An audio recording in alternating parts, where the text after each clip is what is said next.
Bom dia, queridos irmãos. Bom dia. Graça e paz no Senhor Jesus.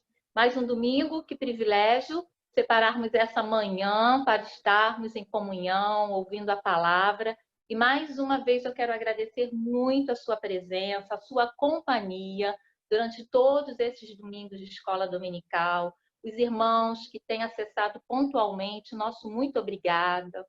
Sabemos que hoje a conexão, né, se conta com alguns problemas, mas pedimos a Deus que isso possa se reverter, que você esteja aqui conosco até o final e tenhamos uma manhã abençoada. Desde esse momento, acalme o seu coração.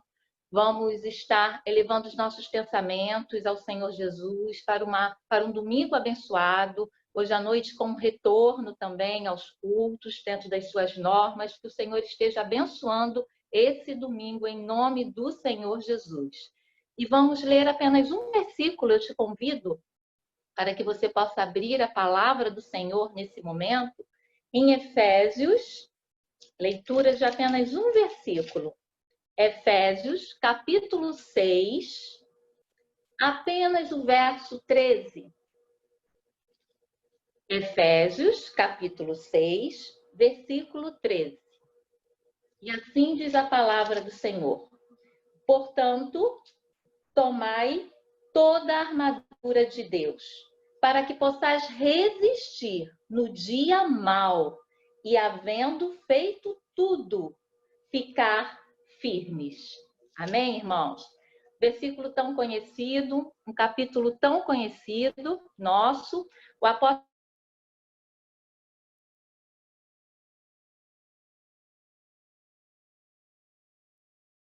da armadura de Deus, porque somente assim poderemos resistir e permanecer firmes. O dia mau é quando temos que enfrentar gigantes, são os nossos problemas, são as tempestades, a pandemia, o momento chegou, qual nós nem nunca poderíamos sonhar, com esse momento tão difícil. E o dia mau é toda e qualquer dificuldade que você, irmão, que você, irmã, esteja enfrentando ou iremos enfrentar ainda durante a nossa caminhada aqui na Terra. Mas para isso, irmãos, o Senhor colocou ao nosso dispor uma armadura. E cada peça dessa armadura revela o cuidado de Deus para conosco. Cada peça dessa armadura traduz o amor, o cuidado do Senhor Jesus para com a minha vida, para com a sua vida. Você não está sozinho. Nós não estamos sozinhos nos nossos dias ruins, nos nossos dias maus. Senhor Jesus, Ele está conosco e o nosso Deus nos deixou essa armadura. E é sobre essas peças tão essenciais para a nossa vida espiritual que nós vamos falar bem rapidamente. Primeiro, nós vamos ver o cinturão da verdade. O cinturão da verdade combate o espírito da mentira e do engano. O diabo é o pai da mentira, mas Jesus é a verdade. Amém, irmãos? E quando reconhecemos isso, estamos nos livrando das armadilhas de Satanás. Outra peça importante é a couraça da justiça. A couraça da justiça nos torna espiritualmente mais fortes e assim viveremos de acordo com a vontade de Deus, rejeitando o pecado e as mentiras do diabo que ele tenta colocar nos nossos corações. No dia mau, também precisamos proteger os nossos pés. E ele nos deixou na armadura, nós precisamos calçar os pés com o Evangelho, porque ele nos permite ter paz, mesmo em meio ao caos. Receba de Jesus a paz que está além da compreensão humana. Tome posse também do escudo da fé, porque somente pela fé podemos crer que haverá dias melhores, que a pandemia vai passar, que nenhum mal dura para sempre e que o Senhor está no controle de tudo. Você acredita nisso, irmão? Renove a sua fé nessa manhã. O dia mau vai passar. Que o seu coração, se ele não estiver em paz, receba a paz do Senhor Jesus na sua família. na sua casa, no seu casamento, no seu relacionamento com o seu cônjuge, com os seus filhos, em nome de Jesus. Que a paz do Senhor Jesus invada a sua casa, invada a sua mente, invada o seu coração nesse momento. E para terminar, nós não podemos vencer nossas batalhas sem a espada do Espírito, a espada do Espírito, que é a palavra de Deus. Essa palavra poderosa, ela renova a nossa fé e nos faz conhecer de forma mais íntima o coração do Pai. Conheça, amados, para ter uma vida vitoriosa em Cristo Jesus, precisamos conhecer de forma profunda, íntima, a palavra do Senhor Jesus, para que possamos usufruir dessa vida vitoriosa em Cristo Jesus. Amém? Que assim Ele nos oriente nessa manhã de escola dominical. Tome posse da sua armadura, da armadura do Senhor Jesus, em todos os momentos da sua vida. Quanto cuidado do Senhor Jesus para conosco, quanto amor, quanto cuidado. Vamos agradecer ao Senhor, porque nós temos essa armadura, agradecer pelo seu amor e pelo seu cuidado em nossas vidas. Abaixa a sua cabeça nesse momento, esteja entregando todas as coisas nas mãos do Senhor Jesus. Senhor, na tua presença, nós queremos, Pai, declarar que nós somos gratos pelo seu cuidado para com as nossas vidas. Ó Deus, muito, muito obrigada por tanto amor, Pai, por tanto cuidado. Obrigada, Pai, porque nos dias maus podemos tomar posse da sua armadura, Pai. Muito obrigada. Ela nos permitirá resistir a tudo e permanecermos firmes em nome de Jesus. E eu coloco no teu altar cada irmão, cada irmã nesse momento, que a sua graça e o teu poder possam se manifestar na vida dos nossos irmãos. Jesus, tira todo medo, toda angústia, Senhor, que nos dias maus tenhamos paz, Senhor, tenhamos paz. Estamos em um momento de falta de paz, de medo, de insegurança, mas nós declaramos em nome de Jesus que nós confiamos em Ti e nós tomamos posse de toda essa armadura para nos revestir, Pai. E nesse momento colocamos também essa manhã de escola bíblica dominical, fala aos nossos corações, prepare as nossas mentes, abençoe a conexão de cada um, que possamos, Pai, ir até o final nessa manhã e sermos abençoados, alimentados por Ti.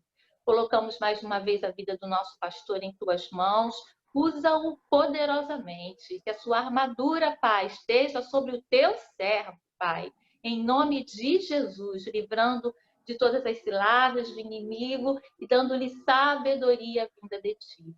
Colocamos também o domingo à noite com o retorno. Te agradecemos por toda a liderança, por medidas tão cautelosas, e que ali, Senhor, possa, no culto à noite, possa se manifestar o Teu poder e a Tua graça na vida de todos, e que possamos também, nos nossos lares, também ouvirmos a Tua palavra às 19 horas. Toma conta desse domingo, toma conta dessa semana. Nós colocamos em Tuas mãos, em nome de Jesus. Amém, Pai. Amém. Amém. Amém. Glória a Deus. Nós queremos muito que você possa ter um domingo bastante abençoado e nós estaremos dando continuidade, então, à nossa escola bíblica dominical, pedindo a Deus, então, que Deus possa estar falando ao seu coração.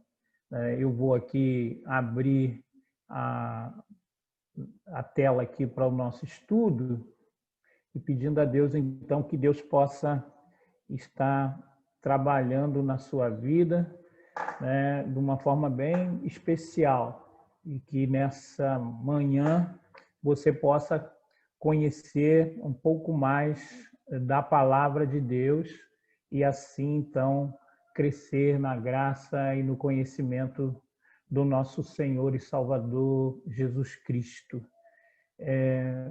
Eu desejo muito mesmo que você, que não vai poder vir à igreja hoje, à noite, possa participar do culto, né, de uma forma online, para que possamos ter a participação quase que completa da membresia da igreja.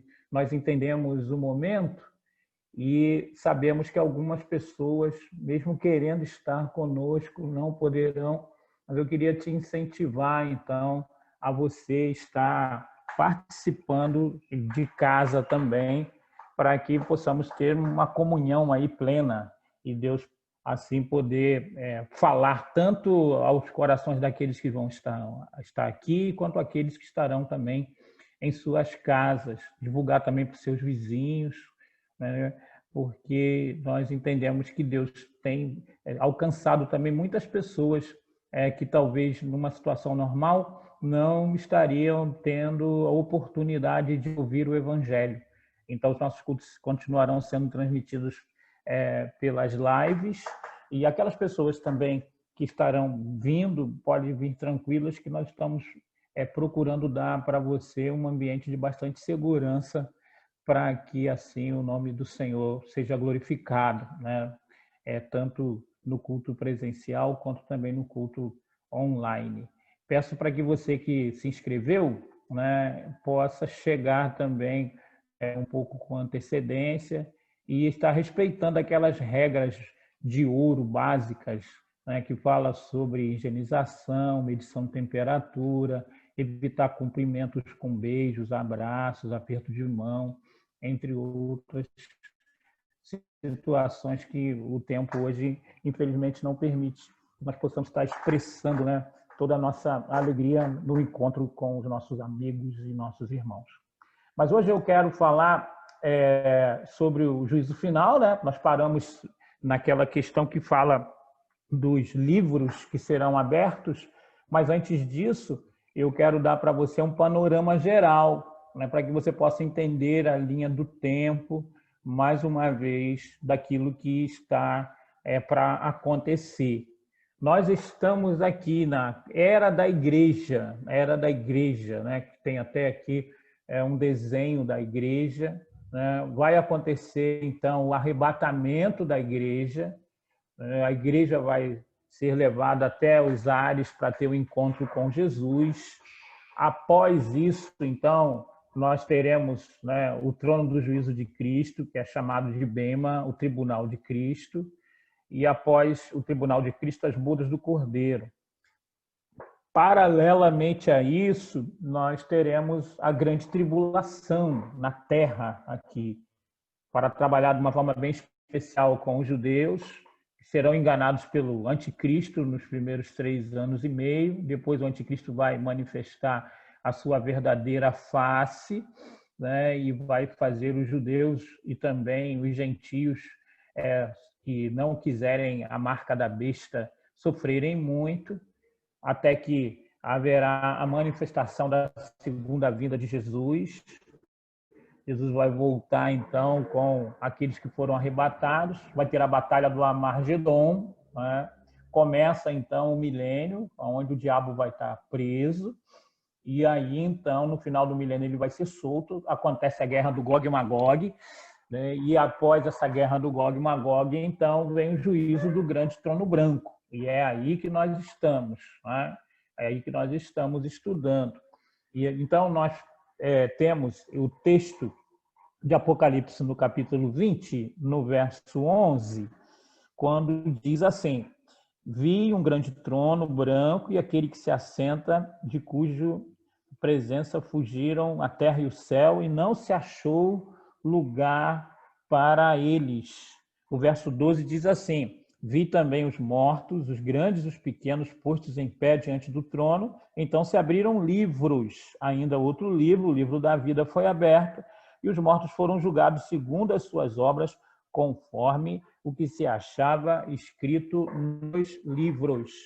E foi aí, então, que nós paramos, né, para falar sobre esses livros aí da eternidade, que são relatados aqui em Apocalipse, no capítulo 20, para falar, então, de que há um registro daquilo que as pessoas tomam como decisão, daquilo que os seres humanos fazem. E aí é interessante de nós vermos na Bíblia não apenas a terminologia com o seu significado, mas o conteúdo também desses livros aí, desses registros que a Bíblia fala que vão ser fundamentais no momento aí do grande trono branco, né? A Bíblia fala: abriram-se os livros, né? E aí eu posso elencar aqui alguns desses livros. O mais famoso é o livro da vida, Lucas no capítulo 10, no verso 20, Filipenses capítulo 4, no verso 3, Daniel 12, versículo 1, Apocalipse 13, 5 e Apocalipse 20, 15. Também o livro dos vivos, que é citado no Salmo 69, 29 e no Salmo 139, versículo 16. O livro das lágrimas, no Salmo 56, verso 8. O livro das obras, Apocalipse 20, versículo 12. O livro dos 7 selos, Apocalipse 5, 1. E o livro das memórias, Malaquias, no capítulo 3, no verso 16. Então, esses são alguns dos livros da eternidade que a Bíblia faz menção e que a gente quer conversar um pouquinho aqui, porque certamente fatos, decisões que estão diretamente relacionadas a você estão registradas nesses livros aí. O mais famoso é o livro da vida do Cordeiro, que tem o nome de toda pessoa convertida que aceitou Jesus como Salvador. Também uma outra característica marcante desse livro é o registro do nome de quem vai herdar a vida eterna. É interessante que a Bíblia é enfática em dizer que o livro da vida pertence ao Cordeiro, e que todos que ali estão registrados foram comprados pelo sangue de Jesus. Há algumas menções a respeito do livro da vida, né, em toda a Bíblia. Nós podemos destacar aqui Lucas no capítulo 10, no verso 20, Filipenses no capítulo 4, no verso 3, Daniel 12, 1, Apocalipse 3, 5 e Apocalipse 21, 17. Mas esse livro aqui da vida do Cordeiro, ele é muito citado nas pregações, nos estudos bíblicos, né? Então, é um livro que nós não temos muita dificuldade de aceitar a sua existência e nem de saber a respeito do seu conteúdo. Mas a Bíblia também fala do livro dos vivos, né? Do livro dos vivos, que não é tão citado assim de uma forma direta, mas nós podemos ver que o conteúdo desse livro, que toda pessoa que nasce no planeta Terra é registrada, então, nesse livro segundo a Bíblia. Os rabinos também, comentaristas, entendem que nesse livro está um número de dias e o propósito de Deus para cada um ser humano, né? A Bíblia ela fala um pouquinho assim, por alto, a respeito disso, no Salmo 139, por exemplo, mas os rabinos, os comentaristas, estudando algumas outras literaturas que também foram escritas paralelamente aos livros da Bíblia, eles encontram alguns relatos interessantes e detalhados sobre esse livro que é chamado o Livro dos Vivos, né? O Salmo 139, verso 16, faz menção, né, do conteúdo desse livro, quando diz: os teus olhos me viram, ainda a substância informe, e no teu livro foram escritos todos os meus dias, cada um deles escritos e determinados, né? E então, no Talmud, na Mishnah, né, que são obras de apoio para a interpretação do Antigo Testamento, por exemplo, existem algumas informações maiores sobre esse livro aí, o Livro dos Vivos, né, que certamente você está registrado ali nesse livro. Também a Bíblia fala de um livro das lágrimas, né, onde todas as lágrimas, sofrimentos e dificuldades são registrados. É um texto que traz luz para nós a respeito do conteúdo desse livro, é Salmo 57, no verso 8, quando diz: contaste os meus passos, quando sofri perseguições, recolheste as minhas lágrimas no teu odre, não estão elas escritas no teu livro, né? E da mesma forma, então, os comentaristas, né, os rabinos, eles falam a respeito de detalhes desse livro em literaturas paralelas, né, que expandem, então, e interpretam aquilo que a Bíblia afirma. Também tem o livro das obras, esse é citado de uma forma bem direta em Apocalipse, no capítulo 20, né, quando nós encontramos aqui o registro dizendo: vi também os mortos, os grandes e os pequenos, postos em pé diante do trono. Então se abriram livros, ainda o livro da vida foi aberto, e os mortos foram julgados, segundo as suas obras, conforme o que se achavam nos livros. Apocalipse 20, 12. Tem um livro também muito famoso, que é o livro dos 7 selos, né? O livro que determina o que vai acontecer na grande tribulação, que muita gente tem medo, né, de ler os relatos daquilo que está escrito no livro de Apocalipse, que ressalta o início do tempo de juízo e o acerto de contas da humanidade com Deus e o avanço sem precedentes da iniquidade na terra. Um texto clássico para a gente ver a respeito desse livro é Apocalipse 5:1, quando diz: vi na mão direita daquele que estava sentado no trono um livro escrito por dentro e por fora, de todo selado com 7 selos. Apocalipse 5:1. Fala a respeito, então, do conteúdo daquilo que vai acontecer na grande tribulação. E a partir de Apocalipse no capítulo 5, capítulo 6, capítulo 7, até o capítulo 16, nós temos, então, o conteúdo desse livro explícito no livro de Apocalipse. Se você quiser conhecer um pouquinho mais do conteúdo desse livro, basta que você leia e medite entre Apocalipse do capítulo 5 até o capítulo 16. Você vai encontrar, então, o conteúdo desse livro aqui, chamado Livro dos 7 Selos. E, por fim, o Livro das Memórias, que contém toda a tentação resistida, a tentação que você resistiu, então está relatada nesse livro, todo o mal que você conseguiu vencer na força do Espírito Santo, numa tomada de decisão, toda a palavra de compaixão, todo o ato de sacrifício, todo o sofrimento suportado.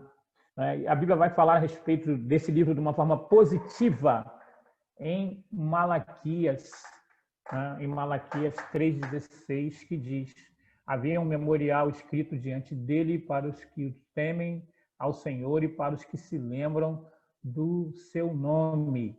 Malaquias 3,16. Malaquias 3,16. Também a Bíblia fala da forma do conteúdo não positivo encontrado também nesse livro. Toda palavra frívola está registrada, todo ato egoísta, todo dever não cumprido, todo pecado secreto. Jesus fala a respeito disso de uma forma bem enfática, ali em Lucas 12:2, e nos textos paralelos, quando diz que nada há encoberto que não venha a ser revelado e oculto que não venha a ser conhecido. Lucas, no capítulo 12, no verso 2. Por que tem que ter esses registros? Para ressaltar a justiça de Deus, para que as pessoas que serão julgadas no grande trono branco não possam argumentar de que não há fatos que possam levá-las à condenação. Então, vai ser uma coisa bem transparente, que vai envolver, então, aquelas pessoas que não se posicionaram em relação a Jesus, e aí será relatado por que elas não vão poder entrar no reino dos céus, de uma forma muito direta, muito prática, mostrando a transparência e a justiça de Deus e a sua santidade no seu julgamento, porque ele julga os povos com justiça e com equidade, diz a palavra de Deus. Então, isso seria a base do julgamento do trono branco, do grande trono branco, de uma forma geral, ok? Então, eu preciso entender isso aqui, que um pouco antes do grande trono branco vai acontecer aquilo que a Bíblia fala e chama de segunda ressurreição, que será a ressurreição daqueles que morreram durante o milênio, E dos mortos também, que não passaram pela experiência do arrebatamento, né, em todos os tempos, para que eles possam, então, serem julgados, né? E a Bíblia vai falar, então, de que se alguém não foi achado escrito no livro da vida, a sentença será de que essas pessoas serão lançadas para dentro do lago de fogo, ok? Então, nós precisamos entender isso, que após o milênio, após a guerra do Gog e Magog, vai acontecer a segunda ressurreição, que é a ressurreição daquelas pessoas que morreram durante o milênio, né? E também das pessoas que não aceitaram Jesus como Salvador em todos os tempos, para que eles possam ser julgados no grande trono branco, né? No grande trono branco, Apocalipse, capítulo 20, do verso 11 a 15, que nós já lemos algumas vezes, trazem detalhes a respeito desse acontecimento, ok? Então, eu não sei se até aí tem alguma pergunta. Alguma pergunta, Miliane, até aí? Até agora todo mundo quieto. Que bom. Eu acho que se alguém quiser perguntar, pode perguntar, que sempre acrescenta algo também na nossa aula. Então, o grande trono branco, né, vai ser um momento assim de confronto, mas que vai também ser um tempo que o ser humano vai entender finalmente de que não adianta lutar contra a justiça e a santidade de Deus. Terão plenamente convicção de quem manda, mas aí já não tem lugar para o arrependimento. Quando a Bíblia usa essa linguagem simbólica dos registros, né, tão detalhado, nós falamos então sobre os livros da eternidade, né? Agora nós estamos falando sobre o juízo final, o que é, quando se dará, quem será o juiz, quem prestará contas, qual será a sentença. E nós estávamos dizendo de que vai ser, né, um julgamento muito detalhado, transparente, que não vai deixar dúvida em relação à santidade, à justiça, à equidade do Deus Todo-Poderoso, e que nós devemos estar, então, alegres como igreja, de que, como igreja, como os crentes não estarão sendo julgados ali, eles estarão ajudando no julgamento, né? Isso é uma posição que você precisa entender. João 5:24 fala, né, que quem crer em Jesus Cristo, né, e crer que ele tem a vida eterna, não passará em juízo, mas já passou da morte para a vida, né? Então, nós temos essa convicção de que o julgamento do grande trono branco não é para a igreja, né, mas que vai ser um momento muito impactante que vai envolver o restante todo da humanidade e será, então, um tempo de confronto, né, onde a justiça e a santidade de Deus serão demonstradas de uma forma muito especial. Então, o que é o juízo final? O juízo final é um julgamento sobre os ímpios e suas impiedades em todos os tempos e em todos os lugares, porquanto estabeleceu um dia em que há de julgar o mundo com justiça. Atos 17:31 faz esta afirmação. Também, quando se dará? Ocorrerá depois da segunda prisão de Satanás, nos eventos finais do milênio. A Bíblia fala: vi um grande trono branco e aquele que se assenta, de cuja presença fugiram a terra e o céu, e não se achou lugar para eles. Apocalipse 20:11. Então, quando se dará o juízo final? Vai ocorrer depois da segunda prisão de Satanás, nos eventos então finais ali do milênio, e nós precisamos estar entendendo então de que será um momento que vai envolver os ímpios de todas as gerações, em todos os tempos. O juiz é Jesus Cristo, que se assentará juntamente com o Pai em seus tronos, para julgar. E a verdade a respeito disso está relatada em Atos, no capítulo 17, no verso 31, Hebreus, capítulo 1, no verso 13, Apocalipse 4, verso 2 e 9, Apocalipse 5, verso 1 e 7 e 13, Apocalipse 7, 10, e Apocalipse 19, 4. Esse texto aqui é um texto clássico para nós entendermos de uma forma direta sobre essa questão do juiz.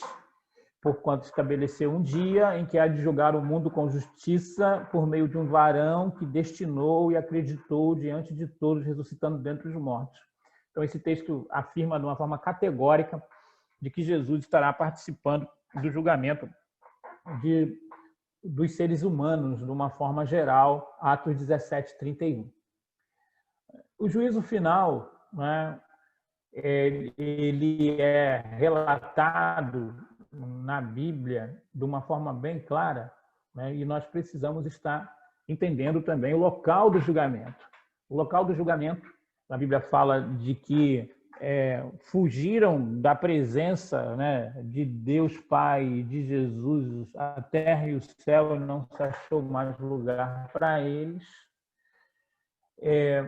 Então, nós podemos afirmar que não será em nenhum local físico, pois a terra já terá sido destruída pelo fogo, né? E isso é bem falado no transcorrer da história sobre esse momento, então, de que toda a terra será destruída pelo fogo. Então, nós precisamos entender que isso vai acontecer um pouco antes do julgamento do grande trono branco, né?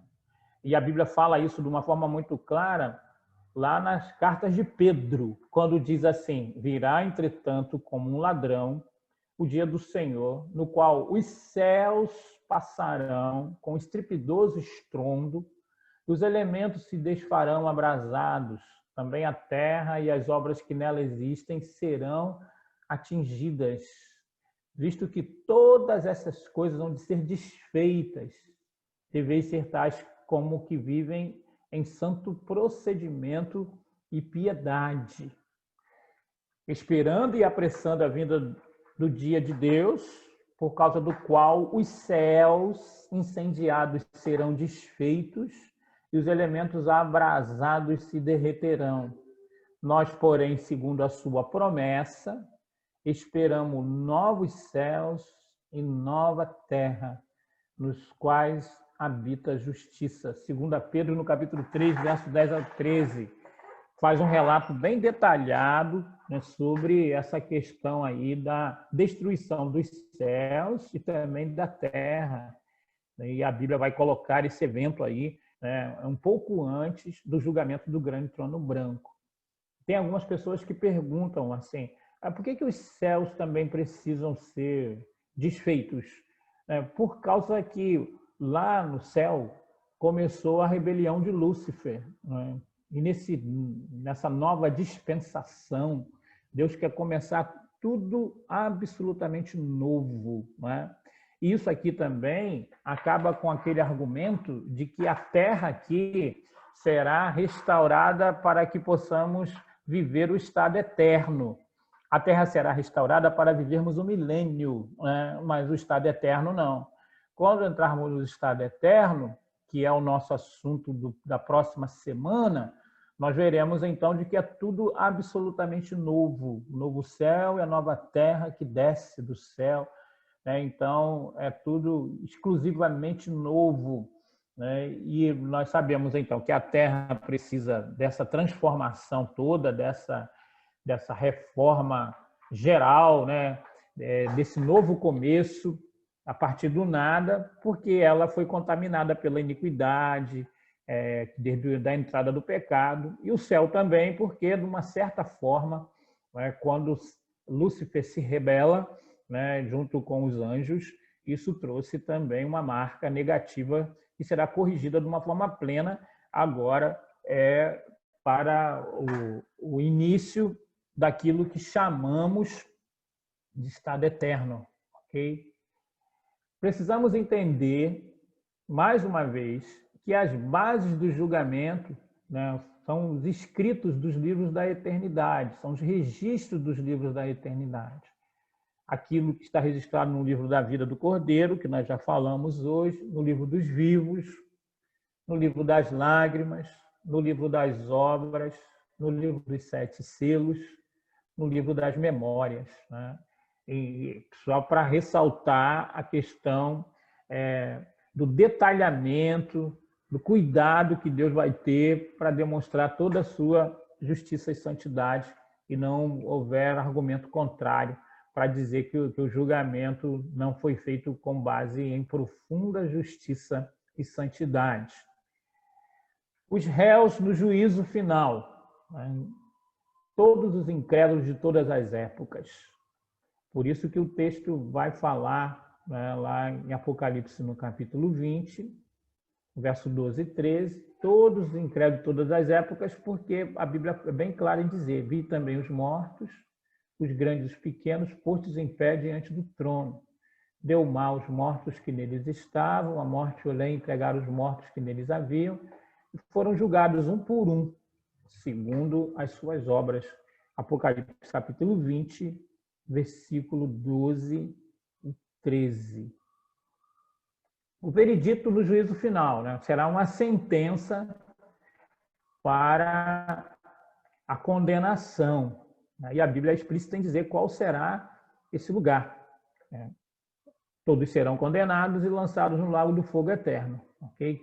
Quem estiver participando, né, para receber a sentença no julgamento do grande trono branco já sabe que está condenado.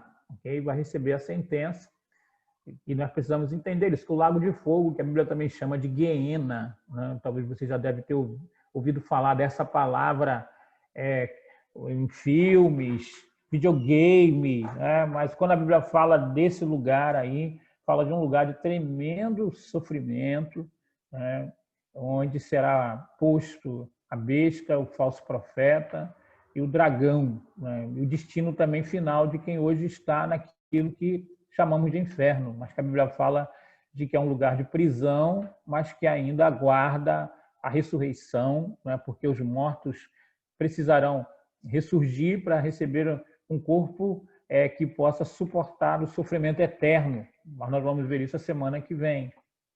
Os ímpios, então, serão lançados no lago de fogo, juntamente com Satanás e seus demônios, e o momento disso será depois do julgamento do grande trono branco, que a Bíblia também chama de segunda morte, ou morte eterna, que é a separação para sempre de Deus.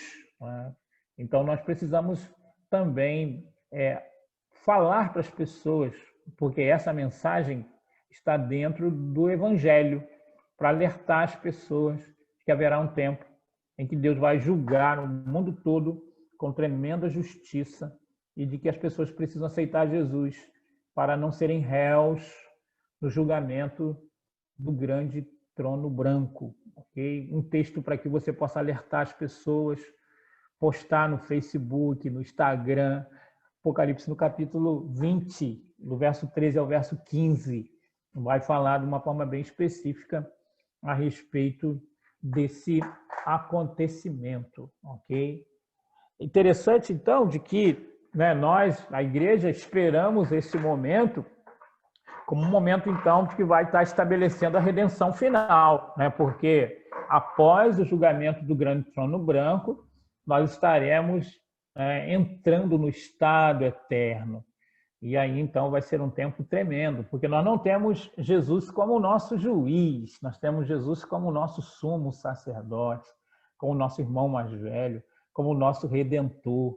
E isso, então, traz para nós tremenda alegria. E precisamos avisar as pessoas que elas possam também se posicionarem aceitando Jesus como Salvador, para que possam gozar também deste momento que vai ser muito glorioso.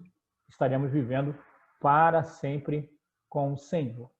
Tem esse quadro aqui, né, que ele é bem ilustrativo, para que você possa entender, então, tudo que envolve o julgamento do grande trono branco. Né?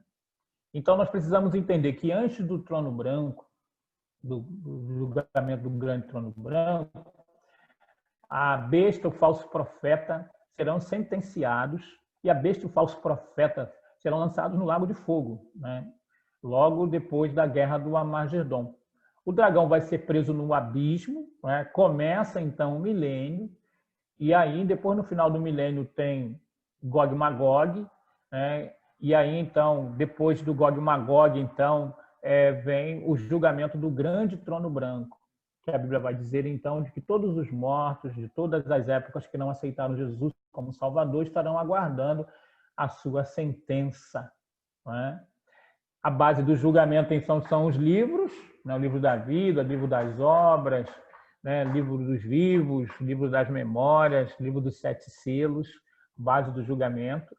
Né? E depois, no final, nós temos aí o lago de fogo, que a Bíblia também chama de segunda morte, né? Onde já estarão lá a besta, o falso profeta, será lançado o dragão, os resultados e os ressuscitados da segunda ressurreição, que fala Daniel capítulo 12, no verso 1 e 2, né? Também João no capítulo 5. Quero perguntar a Miliane se há alguma pergunta. Tá. E tem sim, tem uma pergunta do Juninho, mas como a minha sala caiu, o chat sumiu para mim. Juninho, você pode colocar sua pergunta de novo? Era alguma coisa sobre se os demônios estarão presos com Satanás durante o milênio. Sim. Então, eu posso adiantar que sim. Né? No milênio, os habitantes da Terra estarão livres da presença do diabo e dos demônios. O que poderá ainda estar acontecendo para levar os seres humanos a fazer alguma coisa errada é o próprio pecado imprimido na natureza humana, né? Até para que haja igualdade na situação em que foi colocado também Adão e Eva antes da tentação. Mas então eu posso responder ao Juninho com toda segurança de que tanto Satanás quanto os demônios estarão presos no período do milênio, serão soltos só no final, para que eles possam estar tentando organizar aí as nações para a guerra do Gog e Magog. E eu estava falando, então, sobre o julgamento do grande trono branco nessa figura ilustrativa aqui, que vai falar que antes do grande trono branco haverá sentença ao lago de fogo da besta, do falso profeta. E o dragão, que é o diabo, a antiga serpente, será presa no abismo, que é a pergunta do Juninho, né? E os demônios também estarão junto com ele ali, e estarão impossibilitados de estar participando, então, da vida ativa dos seres humanos que estarão desfrutando do milênio com a presença de Jesus aqui na Terra. E aí, após o fim do milênio, tem a guerra do Gog e Magog, vem o julgamento do grande trono branco, né, que será a sentença daquelas pessoas que não aceitaram Jesus como Salvador, o nome delas não estão escritos no livro da vida do Cordeiro. A Bíblia chama também esse momento aí de um momento, então, onde haverá a segunda ressurreição, que será a ressurreição das pessoas que não aceitaram Jesus como Salvador. Precisamos lembrar de que a primeira ressurreição aconteceu por ocasião do arrebatamento da igreja, né? Os mortos em Cristo ressuscitaram primeiro, né? Lá em 1 Tessalonicenses, capítulo 4, versículo 17, fala a respeito disso de uma forma bem enfática, né? E a segunda ressurreição é aquilo que está escrito em Daniel, no capítulo 12, no verso 1 e 2, que fala de que muitos vão ressuscitar para vergonha e dor, né? Que está falando, então, especificamente daquilo que está escrito em Apocalipse, no capítulo 20, do verso 11 ao 15, que é o julgamento do grande trono branco. A base desse julgamento são os registros dos livros da eternidade, livro da vida do Cordeiro, livro das obras, livro dos vivos, né? Livro dos 7 selos, livro das memórias. Então, nós podemos ver de que tudo isso é para mostrar de que o julgamento será transparente, justo, e que no final, então, desse julgamento haverá a sentença, né? A besta, o falso profeta, o dragão, os ressuscitados da segunda ressurreição, a morte, o inferno, serão lançados no lago de fogo, que será assunto da próxima semana, quando nós estaremos falando do estado eterno, né? Do novo céu, nova terra, e do lago de fogo. Aí falei também de que no dia 13, então, nós teremos uma escola bíblica especial, onde estará participando conosco um ex-islâmico convertido ao Senhor Jesus, de que teve o auge, assim, do seu momento pré-conversão, de que ele resolveu, então, estar sendo um homem-bomba, mas a bomba não detonou e ele vai contar os detalhes. Ele vai estar conosco nesse final de semana, onde estaremos celebrando o dia da Igreja Perseguida, do DIP. Mas traremos informações a respeito desse evento com mais detalhes aí nas programações da nossa igreja, ok? Mais alguma pergunta, Miliane, nesse dia difícil aí de conexão? Esse dia está desafiador. Pastor, na verdade, eu tenho uma pergunta. Eu queria entender se a minha percepção ficou correta. Correto. Então, porque a palavra diz que o mar devolverão seus mortos, a morte o além. Me parece curiosa essa classificação, o mar, a morte e o além. Como se fosse... Por que os mortos no mar têm essa separação? Tem alguma... Sim.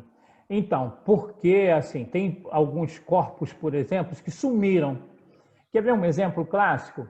Ulisses Guimarães, né? Ele teve um acidente e até hoje, então, não foi achado o corpo dele. Então, existe uma convicção de que ele morreu, né? Como ele tem outras pessoas. O que a ênfase simbólica desse texto é de que ninguém vai ficar de fora desse julgamento. Muita gente fala também sobre as pessoas, por exemplo, que foram cremadas, né? Como é que elas vão ressuscitar? Então, a ênfase aqui, e aí precisa associar essa palavra aqui àquilo que está escrito em 1 Coríntios, no capítulo 15, que vai falar, então, sobre a ressurreição, estabelecendo ali os princípios de Deus para a realização desse ato um tanto quanto inusitado, impactante, né? Que traz muitos questionamentos. Mas a ênfase é para dizer que ninguém vai ficar de fora desse julgamento, né? De que será uma coisa muito criteriosa. E até aquelas pessoas que sumiram, aquelas pessoas em que os corpos não foram achados, aquelas pessoas que foram cremadas. Então, a ênfase tem até assim, aspecto da poesia hebraica, né? Fala pequenos e grandes, aí que o mar devolveu seus próprios mortos, para ressaltar, então, de que ninguém vai ficar de fora, e que Deus tem poder, então, para trazer à vida todas essas pessoas aí que sumiram, que o corpo não foi achado, que foram dilacerados, enfim, que vão entrar nesse julgamento de uma forma plena. É essa a ênfase aí. Em relação ao além, à morte, o inferno, são terminologias assim que trazem para nós assim uma ideia de personificação, né? Nós vamos ver isso a semana que vem, né? Porque que a Bíblia faz menção detalhada, né, diferenciada, usando os termos morte, inferno, além, como se fossem personificados. A semana que vem, quando falarmos sobre o estado eterno, estaremos entrando em detalhe a respeito disso. Mas é uma linguagem simbólica, Miliane, para dizer, então, de que ninguém vai ficar de fora, que o poder de Deus vai entrar em ação para colocar todas as pessoas que precisam diretamente no julgamento do grande trono branco. E aí, nessa primeira etapa, então, a segunda etapa fica muito claro que o espírito dessas pessoas está em alguma situação, como você falou, aprisionado, sem... É um pouco complicado para a gente esse local antes do Lago de Fogo, né? Mas eu entendo que a gente vai aprender mais sobre isso. Agora, a necessidade de um restabelecimento do corpo físico, e isso não é impedimento para Deus. Então, todas essas ideias que às vezes as pessoas mistificam em relação ao corpo físico, ao que vai ser feito do nosso corpo físico, me parece que não tem cabimento, porque nenhum corpo físico está intacto, né? Seja aquele que foi enterrado, seja aquele que foi cremado, seja aquele que sumiu no mar, nenhum deles está intacto. Então, de qualquer modo, vai haver uma ação sobrenatural de Deus para trazer isso a uma condição de vida, vamos dizer assim. Correto isso? Exato, correto. Aí, os argumentos, Miliane, que a Bíblia dá, que não sei se vão ser aceitos por todos, mas a Bíblia vai dizer, então, né, de que o homem natural não aceita as coisas do Espírito. Mas os argumentos que a Bíblia traz estão lá em 1 Coríntios, no capítulo 15, quando o apóstolo Paulo fala sobre a questão da ressurreição. Ele vai elencar, então, a respeito da ressurreição de Cristo, né, que é o penhor da nossa ressurreição, e ele vai, então, também trazer argumentos para mostrar como deve ser entendido esse fator que você destacou muito bem, de que Deus vai trazer à tona as pessoas que morreram em todas as épocas para receberem um corpo, né? Porque a ideia de Deus é que a eternidade seja desfrutada com um corpo preparado para que possa suportar os castigos que as pessoas merecem por não terem tomado a decisão de ter Jesus como Salvador, ou se não, a bênção de passar a eternidade ao lado de Deus. Aquilo que nós vivemos entre a morte, né, e o julgamento do grande trono branco, né, ou do arrebatamento da igreja, é o chamado estado intermediário, que na semana que vem, quando falarmos do estado eterno, nós vamos dar uma palhinha mais profunda a respeito disso, que seria o momento, então, exato agora, em que aquelas pessoas que morreram com Jesus e sem Jesus estão experimentando. Todos estão nessa condição. Sendo que esse lugar aí, né, numa outra dimensão, ele é dividido. Tem o paraíso, né, e tem, acho que as pessoas que morrem com Jesus desfrutam, então, da paz, do gozo, já de um relacionamento de alegria, né, de louvor. E o outro lado que a Bíblia vai dizer, então, de que as pessoas já experimentam também, numa proporção ainda não plena, de sofrimento, de prisão, mas que esse estado será integral após o julgamento do grande trono branco, né? Aí por isso que precisamos entender, e a semana que vem nós vamos tratar desses termos, morte, inferno, além de que a Bíblia, então, coloca uma personificação deles. Aí, quando estudarmos um pouquinho mais profundamente sobre isso, sobre essa questão da personificação que a Bíblia dá a eles, aí nós poderemos entender melhor essa questão do estado intermediário. Mas a sua percepção está correta. O que eu quero bater na tecla é que tem algumas pessoas que não se contentam com os argumentos de 1 Coríntios no capítulo 15, né? 1 Coríntios no capítulo 15, principalmente, nós podemos ver aqui a partir do verso 20, né, até o verso 58. Então, os argumentos que são colocados são esses, ok? E a gente, então, vai precisar estudar um pouquinho mais. Na semana que vem, nós vamos fazer isso, esperando que a conexão esteja melhor. Mas a sua percepção está corretíssima, é isso aí. Só que o chat bombou, pastor. O chat bombou aqui, com conexão ou sem conexão. O Carlos Domingos pediu para se inscrever. Eu acho que ele quer fazer uma pergunta verbal. Carlos, faça a sua pergunta. Quero sim. Então, pastor, quando o senhor falou o Mar da Arão, lembro do Ulisses, eu me lembrei, foi do avião aquele avião Air France. Francês. Da Air France. A Air France, né? Air France, exatamente. Aquele avião, eu me lembrei daquele. E também, pastor, fora esse aspecto, porque o senhor lembrando do Ulisses e todos aqueles que caíram de avião no mar, está naquela mesma situação, seja onde for no mundo, né? Mas uma outra coisa que me veio à mente imediatamente foi que a Liliane falou, esses corpos irão ser providenciados corpos para ele. Aí eu vejo a influência do argumento da reencarnação. Né? Eu não sei se o senhor podia tocar nesse assunto, desse aspecto, porque cada cabeça é uma sentença, cada sentença é um corpo.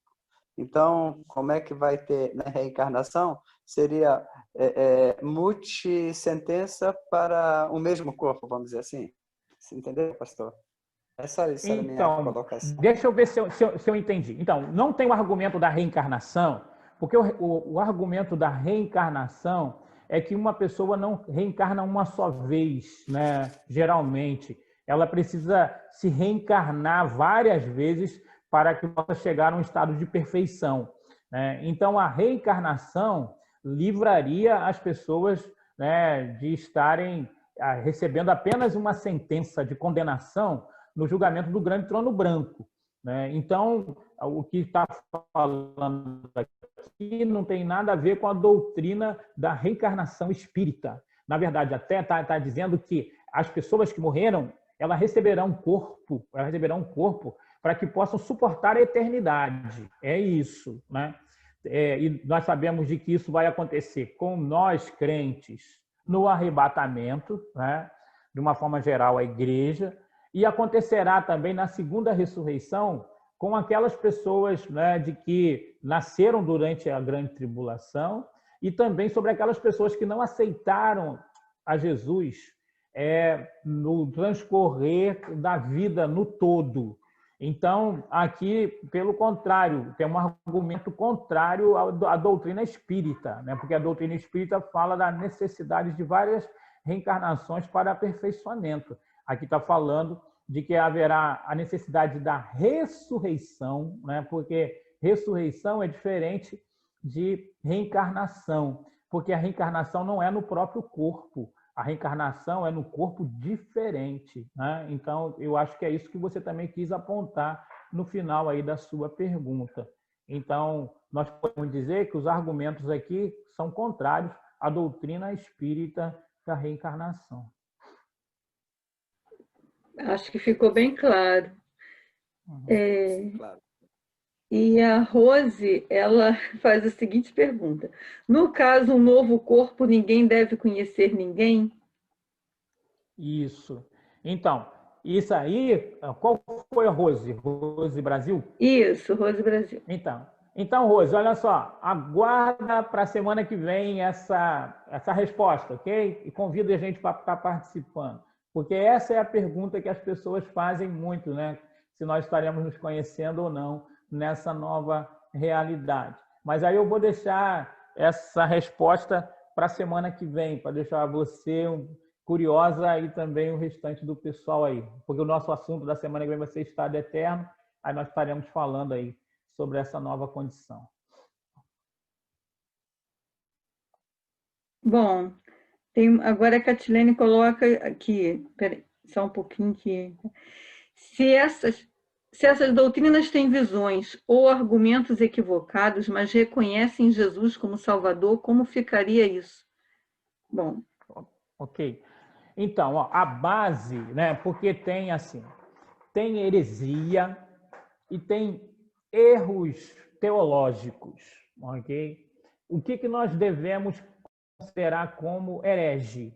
Herege é aquela pessoa que não entende que Jesus Cristo é o Salvador, o único mediador entre Deus e os homens, né? Então, se você faz parte de uma comunidade que nega, né, de que Jesus veio em carne e de que ele é o Messias e de que ele é o único mediador entre Deus e os homens, né? E aí, então, nós estaremos tendo condições de mantermos unidade com aquilo que é essencial doutrinariamente falando na Bíblia.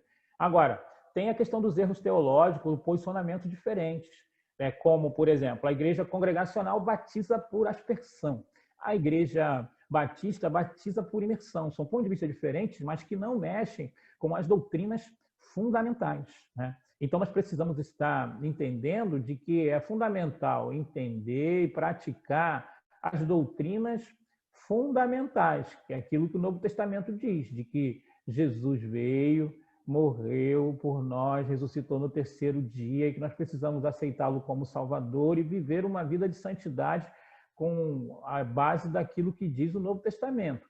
Se a pessoa vive nesse aspecto, com ponto doutrinário diferente aqui e ali, naquilo que não é essencial, é acessório, então essa pessoa também vai para o céu, né? Por isso que no céu vai ter gente da Assembleia de Deus, da Congregacional, Batista, entre outras denominações, né?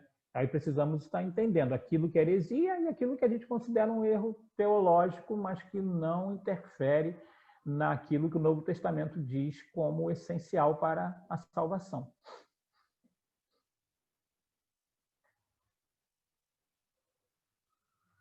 Não sei se todo mundo... Acho que sim. Acabou aqui. Entendo que acabou sim, pastor. Que acabaram as perguntas. Tá bom. Então, a semana que vem, então, nós vamos estudar sobre o estado eterno. O lago de fogo, né? A nova terra, o corpo glorificado. E aí, isso que o Carlos Domingos, do pastor Carlos Domingos pontuou, é muito importante. A gente vai tratar um pouquinho melhor sobre esse novo corpo, né? Como será, a substância, os argumentos que a Bíblia coloca, a diferença de reencarnação para ressurreição. E aí eu creio que isso vai trazer para nós essa possibilidade de entender com a mais profundidade a respeito desse assunto. Também essa questão aí sobre aparência, né, sobre se nós vamos nos conhecer ou não, quem é que fica de fora do novo céu e a nova terra, por quê, né? E então eu creio que há bastante assuntos aí para nós que eu acho que não vai dar nem para esgotar numa aula só. Nós teremos algumas aulas para tratar a respeito disso. Depois, no final, vamos fazer uma grande revisão e depois aí vamos ver com a Sandra e a Miliane qual vai ser os próximos passos aí da nossa escola bíblica dominical. Mas provavelmente agora em setembro, pelo menos, a gente ainda tem bastante assunto para tratar a respeito aí da volta do leão de Judá. Quero agradecer a todos pela perseverança também hoje aí, porque eu sei que foi um dia complicado em relação à conexão, mas conseguimos chegar até o fim. E se você perdeu alguma coisa, pode ter certeza que a Miliane vai editar e depois então você pode assistir com mais calma, né?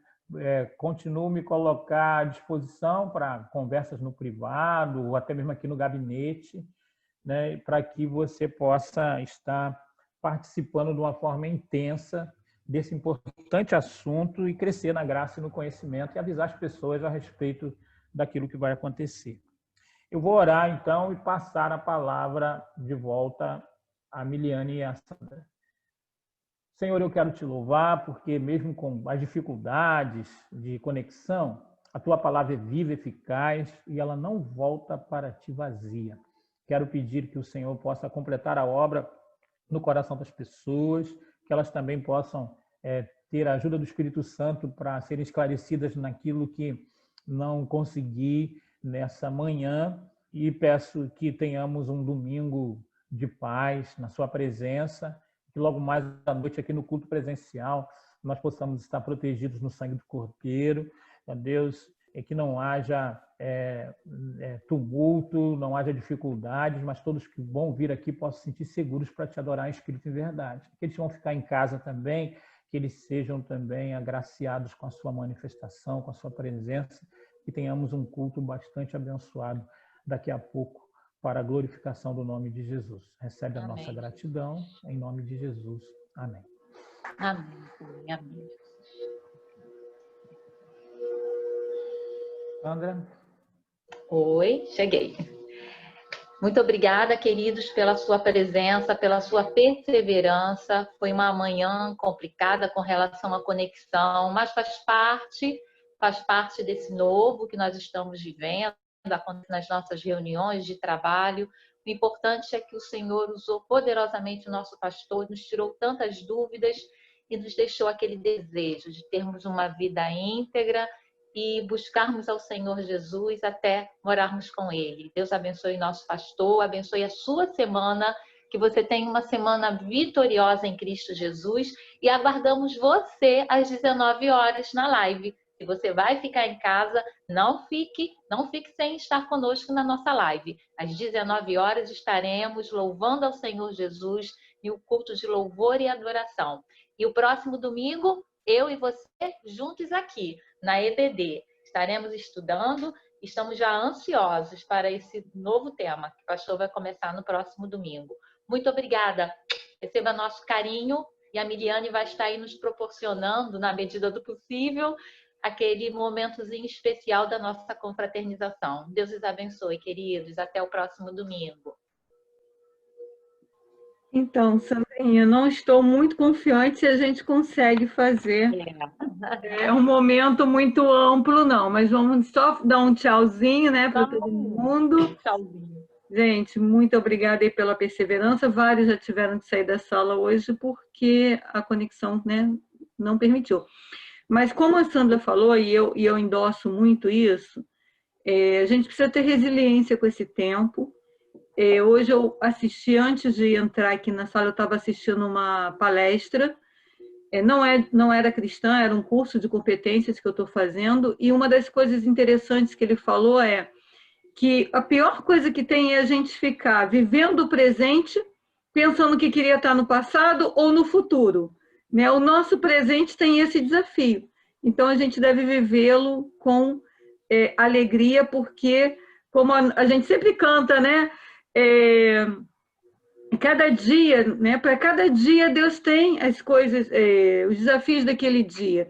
Então, que a alegria do Senhor seja a nossa força e que cada dia da nossa vida seja vivido com plenitude, né? Que hoje foi um pouquinho mais difícil, beleza, mas a mensagem foi dada, vai ficar disponível e a gente fica feliz de que vocês tenham podido participar, tá?